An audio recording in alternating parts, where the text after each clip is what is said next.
जन्म कुंडली अध्ययन। दर्शकों, जैसा कि कार्यक्रम के प्रारंभ में ही मैंने बताया था, ये जो दूसरी कुंडली लेकर के मैं आया हूं, ये भी एक नौकरी के लिए प्रयत्नशील युवक की है। जीवन के अपने 32वें वर्ष में ये जातक पहुंच चुका है। अभी तक नौकरी नहीं, विवाह भी नहीं।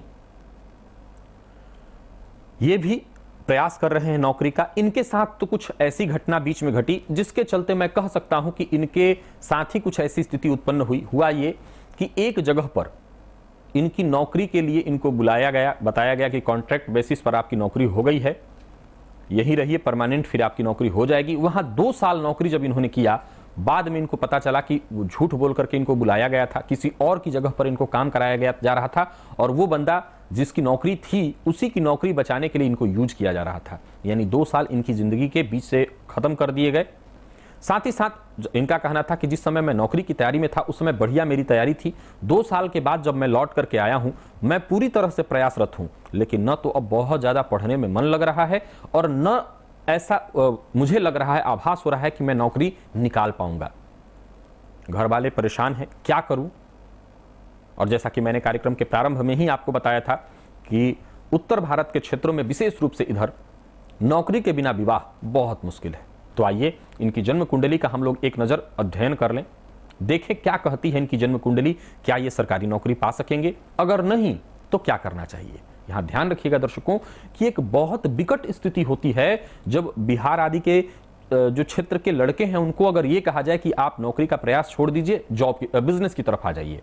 सबसे बड़ी बात होती है कि यहां बिजनेस की लायक यहाँ का माहौल, यहाँ का जो पर्यावरण होना चाहिए उस तरह का वो नहीं है, माहौल नहीं है। यहाँ पर ज्यादातर माहौल नौकरी का ही है। उसमें भी लोगों को लगता है कि बिजनेस कर रहा है लड़का, क्या करेगा, आज कर रहा है कल बंद हो जाएगा, यानी बिजनेस को सिक्योर नहीं माना जाता।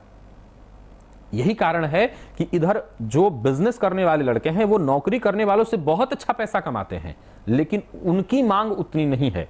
और फिर आप तो जानते ही हैं कि ये जो दहेज की प्रथा है, यहां पर दूल्हे जहां बिकते हों वहां पर ऊंची बोली तभी लगती है जब आप अच्छी खासी सिक्योर, आपका काम सिक्योर हो, तभी आपकी अच्छी बोली लगी। भले आप बिजनेस में अच्छे पैसे कमाते हो, लेकिन आपकी अच्छी बोली नहीं लगेगी।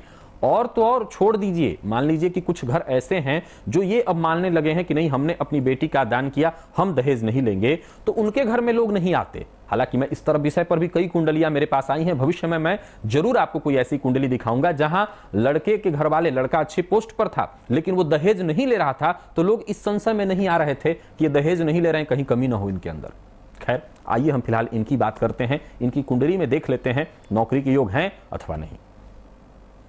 दर्शकों, ये जन्म कुंडली देखिए वृश्चिक लग्न की है। लग्न के मालिक बनते हैं मंगल, जाकर के एकादश स्थान में, जहां पर आप इस कुंडली में ये 6 नंबर देख रहे हैं, यहीं पर शुक्र और मंगल की युति है। यहां ध्यान देने वाली बात है कि मंगल की जो डिग्री है, मंगल का जो अंश है वो मात्र 3 अंश है। 3 अंश का होने के चलते मंगल यहां मृतावस्था में है। अब आगे, यानी कि लग्नेश मृतप्राय है। समझने का प्रयास करिएगा, हमेशा यह ध्यान रखना है कि जिस लग्न की हम बात कर रहे हैं उस लग्न में कारक ग्रह कैसी अवस्था में है, लग्न का लग्नेश कैसा है। मान लिया जाए देश का प्रधानमंत्री ही कमजोर हो तो उस देश की क्या स्थिति होगी, यही समझ लीजिए। उसी तरह से केंद्र सब कुछ है, केंद्र का मालिक, लग्न का मालिक, ये केंद्र 4 हैं, जहां पर आप इस कुंडली में देखिए जो 8, 11, 2 और 5, ये 4 केंद्र के घर हैं। अब इन 4 केंद्र के घरों में जो लग्न का मालिक है वो सबसे बली हुआ, यानी जहां पर आप ये 8 नंबर देख रहे हैं, इस घर के मालिक की अवस्था अवश्य देखनी है, उसका अंश अवश्य देखना है कि वो किस अंश पर बैठा है। इससे हमें ये बात हमें साफ हो जाएगी कि वो कितना प्रभाव जातक को दे सकेगा। तो लग्नेश जाकर के एकादशस्थ बढ़िया है, अच्छे स्थान में बैठा है। हालांकि बैठा कहां पर है तो बुध के घर में, लेकिन उससे भी ज्यादा कमजोर कड़ी कि डिग्री से अगर देखें, अंश से देखें तो मात्र 3 अंश। अब आगे, इस लग्न में जो दूसरा कारक ग्रह खुद बनते हैं सूर्य, जो कि एक केंद्र के मालिक हैं, कर्म स्थान के मालिक हैं, वो जाकर के बैठे हैं कहां पर तो कुंडली में 12वें घर में। और वो भी कैसे तो बुध, केतु और सूर्य, यहां आप 3 ग्रहों को देख रहे हैं कुंडली के द्वादश स्थान में। सूर्य और केतु की युति, राहु की दृष्टि ने सूर्य को यहां पर ग्रहण लगा दिया और साथ ही साथ सूर्य नीच का है, तुला राशि में है तो नीच का है। अब सरकारी नौकरी का प्रमुख कारण ग्रह कारक ग्रह कौन? सूर्य। वो कैसी अवस्था में? तो नीच का और साथ ही साथ केतु के साथ होने के चलते उसको ग्रहण लगा। दूसरा ग्रह जो मंगल बनता है वो मृतावस्था में, वो भी कमजोर। अब सवाल उठता है कि जातक जिस समय अपनी तैयारी के क्रम में था उस समय वो नौकरी ले लेता, लेकिन ध्यान रखिए, जब ये बात ठीक है कि कर्म ही सब कुछ है, कर्मण्येवाधिकारते मा फलेषु कदाचन, इस बात को कहने से पहले शास्त्र कृष्ण ने बार बार कर्म की ही महानता दी है। पहले भी ये कहा कर्म पर ही आपका अधिकार है, लेकिन ये बात भी तो सही है कि भाग्यम फलति सर्वत्र न विद्या न च पौरुषम, भाग्य ही सर्वत्र फलित होता है। जिस समय जातक अपने तैयारी के चरम पर था, देखिए भाग्य का खेल कि इसको इसकी तैयारी से दूर कर दिया गया। वो क्यों हुआ? इसके साथ वो छल क्यों हुआ? छला ये केवल अकेले नहीं गया, बल्कि इसके पूरे परिवार को गया।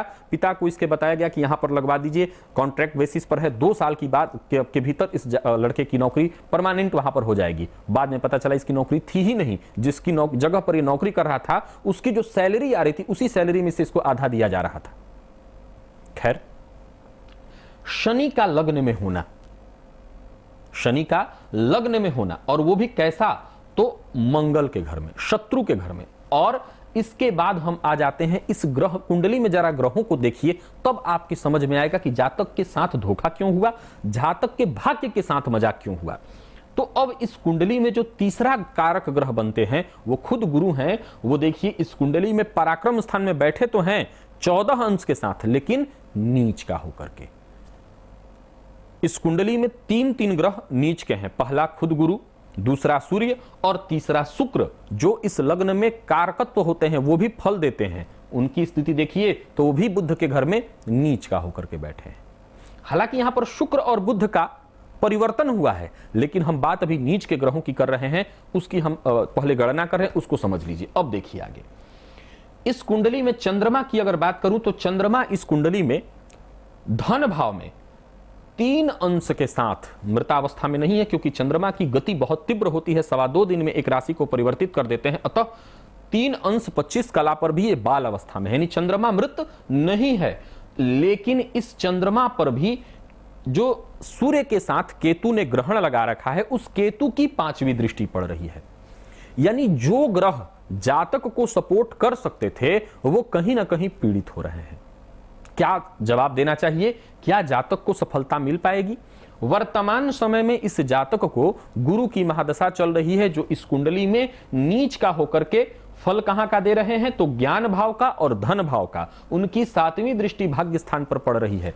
भाग्येश चंद्रमा बैठे तो सुख भाव में है, लेकिन केतु की दृष्टि शनि के घर में बैठे हैं। हालांकि चंद्रमा किसी को भी अपना शत्रु नहीं मानते हैं, अतः यह शत्रु का घर उनके लिए नहीं है। तो चंद्रमा बैठे तो चतुर्थस्थ, लेकिन वो डिग्री वाइज बहुत छोटे, एक ऐसा बालक जो किसी की बातों में चला आए, किसी की बातों में आ जाए। अब जरा गौर से विचार करिए, इसमें इनका भी कोई दोष नहीं। अगर इनको ऐसा किसी ने बताया कि वहां पर सिक्योरिटी है, 2 साल में पक्का है हो जाना, तो कोई भी व्यक्ति रिस्क ले सकता है, और इन्होंने ले लिया। और मैं जहां तक समझ रहा हूं कि 2 साल नौकरी किया, जरा गौर करिए, 2 साल नौकरी किया और पिछले 1 साल से तैयारी कर रहे हैं, 3 साल 32 के हैं, यानी कि लगभग इनकी उम्र 27 वगैरह के आसपास रही होगी तब ये नौकरी में गए। तो जाहिर सी बात है कि 27 साल की का उम्र था तब ये गए, इसका मतलब पीछे 5 साल से और तैयारी कर रहे होंगे। उन 5 सालों में इनकी नौकरी नहीं हुई, तो कहीं ना कहीं मन कमजोर था, मन डरा हुआ था कि चलो मिल रहा है, कम से कम सिक्योरिटी तो है। लेकिन इधर भी कुआं था, इधर भी खाई, इनको कहीं भी सफलता नहीं थी। हालांकि इधर तो कुछ आशा था, कुआं था, कम से कम निकलने का प्रयास कर सकते थे। अभी तो जब खाई से निकलने का प्रयास कर रहे हैं तो 2 साल के गैप ने इनकी तैयारी को अब कमजोर कर दिया है। क्या जवाब दें? क्योंकि सवाल उठता है कि नौकरी नहीं तो शादी नहीं। अब शादी की बात करूं तो इनकी कुंडली में 7वें स्थान का मालिक बनता है शुक्र, जाकर के नीच का होकर के कहां पर बैठा है? तो कुंडली के 11 स्थान में, 7वें स्थान पर नीच के गुरु की दृष्टि पड़ रही है, शनि की दृष्टि पड़ रही है। जातक जन्म लग्न से नहीं, चंद्र लग्न से मांगलिक भी है। विवाह की बात करूं तो गुरु की महादशा में चंद्रमा का अंतर चल रहा है, गुरु की महादशा में चंद्रमा का अंतर चल रहा है, लेकिन विवाह की बात तो दूर दूर तक नहीं है। क्यों? क्योंकि यहां बात अभी नौकरी की आ रही है, जब तक नौकरी नहीं तब तक विवाह नहीं। क्या करना चाहिए? यहां पर अब हम बिजनेस की बात करें, क्योंकि मैं पहले ही कहा आया हूं कि बिजनेस की तो यहां खैर बात ही नहीं होती, लेकिन मजबूरी यह है कि नौकरी भी यहां पर दिखाई नहीं पड़ रही है। बिजनेस जीविकोपार्जन के लिए कुछ ना कुछ तो करना पड़ेगा, क्योंकि जो लड़के गवर्नमेंट जॉब की प्रायः तैयारी करते हैं वो ना एमबीए किए हुए हैं, ना बीबीए किए हुए हैं, ना बीबीएम वगैरह जो पढ़ाइयां हैं उसको किए नहीं हैं, तो प्राइवेट जॉब कोई अच्छी सैलरी वाली नौकरी भी मिलना बड़ी मुश्किल है इनके लिए। तो फिर एक रास्ता बचता है, कुछ बिजनेस करें। क्या व्यापार करें? आखिर व्यापार की भी तो स्थिति बननी चाहिए जातक की कुंडली में। तो यहां पर मैं दो बात कहूंगा। दर्शकों, हर किसी के मन में एक लालसा होती है, जैसे कि इस जातक के मन में, कि क्या कुछ ऐसा योग नहीं है कि मेरी नौकरी ही हो जाती। तो मैं जातक की इस लालसा को देखते हुए इस बात की बात करूंगा कि नहीं, नौकरी की ही अभी बात हम कर लेते हैं, क्योंकि इन लोगों के दिमाग में दूर दूर तक कोई व्यापार की बात नहीं है। वैसे तो उचित होता कि जातक, चूंकि कर्म स्थान के मालिक बनते हैं सूर्य, जातक को किसी कोचिंग संस्थान में, किसी शिक्षण संस्थान में, हालांकि गुरु नीच के हैं तो शिक्षण संस्थान में भी इनको पूर्ण सफलता नहीं मिलेगी। सूर्य नीच का होने के चलते इनको शिक्षण संस्थान में भी सफलता नहीं मिलेगा, लेकिन चूंकि यही वो सेक्टर है जहां पर इनको काम मिल सकता है, इन्होंने खुद तैयारी कर रखी है तो इनको काम मिल सकता है जहां इनको खुद लगाना नहीं पड़ेगा। तो कहीं पर फिलहाल जाकर के कोचिंग शुरू करें। और देखा जाए तो जहां पर हब हो, विशेष रूप से जहां स्टूडेंट पढ़ने के लिए, तैयारी करने के लिए आते हैं, वहां कोचिंग संस्थानों में भी अच्छे पैसे मिलते हैं। तो वहां पर जाकर के कोचिंग वगैरह के क्षेत्र में चले जाएं, वहां कुछ पैसे अर्न करें, और कुछ पैसे अगर आपके पास हो जाएं तो फिर आप बिजनेस के बारे में सोचें। आपकी कुंडली में शुक्र वैसे तो नीच का है, लेकिन एकादशस्थ है। विवाह अगर आपका हो जाता तो पत्नी के साथ मिलकर के और तब व्यापार आप करते तो बेहतर होता, क्योंकि आपकी कुंडली से, चूंकि वृश्चिक लग्न के जातकों के लिए व्यापार वगैरह जो क्षेत्र बनता है, जैसे मंगल का बलाबल होता तो मैं भूमि से संबंधित बिजनेस का, चूंकि शनि की दृष्टि व्यापार भाव पर पड़ रही है तो मैं व्यापार आपको बता देता कि कंस्ट्रक्शन वगैरह से संबंधित या जमीन की लाइजनिंग वगैरह से संबंधित बिजनेस कर लीजिए, लेकिन वो भी बलाबल के साथ नहीं है।